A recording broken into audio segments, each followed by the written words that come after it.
Hello guys, இந்த வீடியோவில் நம்ம என்ன பார்க்க போகிறோம் பார்த்தீங்கன்னா, நம்ம தலைவரோட வேட்டையின் படத்துலேருந்து ஒரு வெறித்தனமான அப்டேட் ஒன்று கிடச்சிருக்கு. ஸோ அதை என்ன அப்டேட் இந்த வீடியோ பார்க்க போகிறோம். பார்க்கணும் வீடியோ லைக் பண்ணிட்டு நம்ம சேனல் சப்ஸ்கிரைப் பண்ணிட்டு இந்த வீடியோ ஃபுல்லாக பாருங்கள். ஃபஸ்ட்டு அந்த படத்தோட டேரக்டர்னு பார்த்தீங்கன்னா, ஜெய்பீம் படத்தோட டேரக்டரான டிஜி நாவல் வந்து இந்த படத்தோட டேரக்டர்.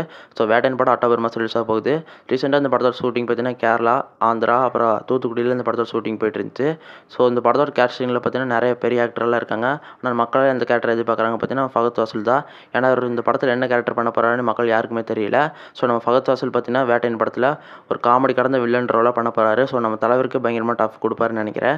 ஏற்கனவே ஒரு பார்த்தீங்கன்னா மலையாள சினிமாவில் லவ், ரொமான்ஸு, காமெடி அந்த மாதிரி படம் தான் பண்ணிட்டு இருந்தார்.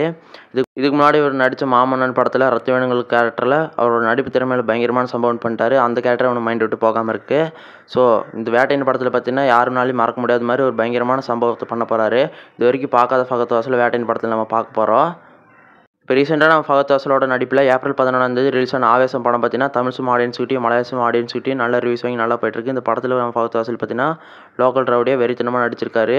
ஸோ இந்த வீடியோ பார்க்குற நீங்கள் ஃபகத் வாசலோட நடிப்பில் எந்த படத்துக்கு வெயிட் பண்ணுறீங்கன்னு சொல்லி கமெண்ட்டில் சொல்லிட்டு இந்த வீடியோ பிடிச்ச லைக் பண்ணிட்டு இந்த மாதிரி வீடியோ பார்க்கணும் மறக்காம சேனல் சப்ஸ்கிரைப் பண்ணிடுங்க. இந்த வீடியோ ஃபுல்லாக பார்த்ததுக்காக ரொம்ப நன்றி. தேங்க்யூ ஃபார் வாட்சிங்.